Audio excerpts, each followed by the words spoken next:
ቬንቲሌተር ለመስራት የሚያስፈልጉን ኮምፖነንቶች በብዛት ዓለም ላይም አሉ። ዋጋቸውም ከቬንቲሌተር ዋጋ አንፃር ሲታይ እጅግ አነስተኛ ነው። ስለዚህ ማሽኑን ትልቅ ዋጋ ያሰጠው ዕውቀቱ ነው። ያ ዕውቀት እዚሁ አገር ውስጥ ነው ያለው። እነዛን ኮምፖነንቶች አምጥተን ዕውቀቱን ስንጨምርበት የቬንቲሌተሩ ዋጋ እጅግ እናወርደዋለን ማለት ነው።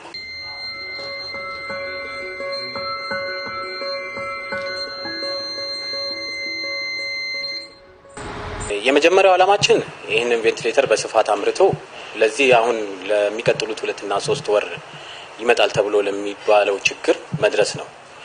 ስለዚህ ይሄ ቬንቲሌተር ለነዛ ታካሚዎች ይድረስ ከተባለ ጊዜ የለንም ማለት ነው። ይሄንን ነገር በፍጥነት ወደ ምርት አስገብቶ ጥቅም ላይ ለማዋል የብዙ ድርጅቶች እና የመንግስት እገዛ ያስፈልገናል።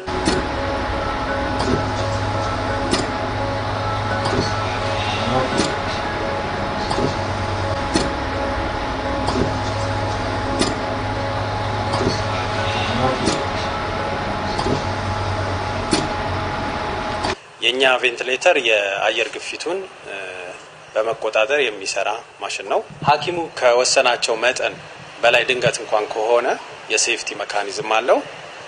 ያንን ዲቴክት ያደርግና አየር መስመሮችን በመዝጋትና በመክፈት ከወሰኑ በላይም በታችም እንዳይወርድ የሚያደርግ የሴፍቲ ሜካኒዝም አለው።